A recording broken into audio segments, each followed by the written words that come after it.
there's no doubt that if we're going to engage the community, we need to communicate what we're trying to do. And, the plan itself hopefully will engage, but we need messages like this. This will reach people perhaps more than a plan or an action item will. So we're hoping that this communication strategy will lead to just bigger and better things for us. When we were putting the plan together, again, I remember we spent some time, there was one of the goals or objectives, and it was something like we want to be a world leader in a certain area.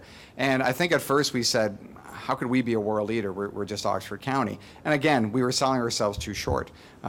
Just in the last few months, you've read in the paper, heard in the media, so much of the work that we've done here, and this was work that was happening before Future Oxford came along, is gaining international attention. So I'm glad we left that in there that said to be a world leader. And the guest speakers that you're going to get to hear today, their background, their expertise is again, known around the world, internationally, nationally, within North America. So you're in for quite a treat. Whichever the guest speakers, however many you can stay and listen to, you're going to learn something. We have a very high caliber roster of people that are here today to share their experience with you. We can learn from them. I was even told we have someone from Montreal in the audience. Is that correct? Somewhere at Montreal. All right. Thank you for coming all the way from Montreal. I take it you just didn't get up this morning and drove? That'd be a long drive. All right. We're just about done the formal part. Again, thank you all for coming, and you can come and go as you please today. Stay for as long as you want. If you have to leave and come back, feel free to do that too. Before we wrap up, I'll remind you that Future Oxford has a booth as well. We're just around the corner, and that's where you'll find some of the Future Oxford partnership members like myself. And as I said, Miranda will be working the floor, getting to know you and learning about what Future Oxford can be all about. Before we're done, we have one last presentation to do. So I'm going to ask Kelly Gilson and Randy Peltz to come up to the stage.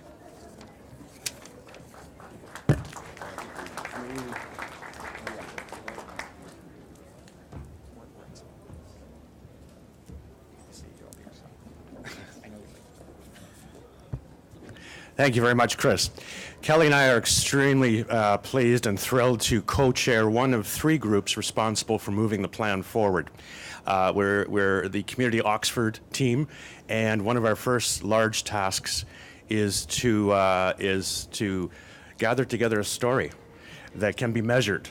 And we're applying the Canadian Index of Wellbeing to the County of Oxford to establish a baseline in terms of what people experience in all kinds of different ways, whether it be healthcare, leisure, culture, food security. So if there's any single message that we can send today, it's everyone matters and every voice matters as we collect that information and move forward. We need to know where people stand currently, what they experience, and what we need to do to fill the gaps and move this plan forward from that community perspective. With the sustainability plan now at hand and the work done around that in terms of achievable goals, the survey will let us know where the gaps stand and where we need to move that plan forward, again, having heard from that community. So we're extremely pleased to be a huge part of that, and you'll hear a lot more about the Canadian Index at 11 o'clock. Hello. After watching that, I'm going to keep my hands firmly attached to the podium because who knew I used my hands so much? She's still wearing the same outfit, by the way, too. Yeah. So that's. It's a sad day. So thank you very much again to reiterate what Randy said. Thank you so much for joining us. We are passionate about the community Oxford piece. In particular, we're excited about the Canadian Index of Wellbeing and where we're going right now. I won't ramble on. You've heard enough of me, but just to say that this really is about all of the people in Oxford County coming together. It's about building, creating, and maintaining community, including everyone, and creating that sense of belonging that we know is so important for everyone's life. In April and May of this year, we will be doing surveys and through the Canadian Index of Wellbeing, and those surveys are vitally important. And if you happen to be a selected household or know of people who are a selected household, I urge you to ensure and to promote completing the survey. It's quick, it's interesting, but it will give us, not just a community of Oxford, but also service providers and organizations across the county, an amazing baseline understanding of where we are. Because in order to grow forward, we have to know where we start from. So that will be in April and May of this year. And in order to help facilitate that work, we have to extend an incredible thank you to the Rural Ontario Institute. And if I could invite Dean Anderson from the Rural Ontario Institute up, as well as Sam Coughlin, who's on one of their advisory committees. They have generously agreed to donate $15,000 towards the cost of this work. And for that, we are very, very grateful. Thank you, gentlemen. Come on up. You know I love a big check. So why don't we go over here?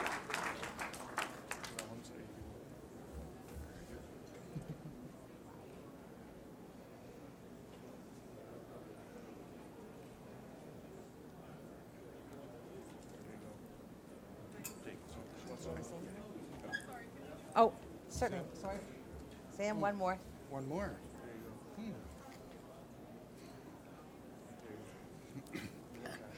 So Sam, I am as well as being on the advisory committee for this project of the Rural Ontario Institute, I have the good luck to live in Harrington, the best part of Oxford County.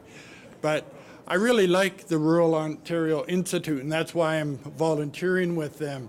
It's all about vision, voice, and leadership. But most importantly, it's about collaboration. The Rural Ontario Institute brings together all of the sectors in rural Oxford, rural Ontario, to work together, just as future Oxford is. And this project is one of 8 projects being funded as part of an initiative looking at measuring vitality of rural communities. And I think Kelly has said it all about how important measurement is, and you have to have a benchmark in order to measure where you're going. So again, thank you for participating today. I know you're going to stick around because it will be an amazing day. And at 11 a.m., which is in about 15 minutes, Dr. Brian Smale will be here speaking about the Canadian Index of Wellbeing. And I have seen Brian speak a number of times. It is so interesting. I think you will be just amazed and riveted to your seats. So please stick around for 11 o'clock, and we'll see you here then. Thank you.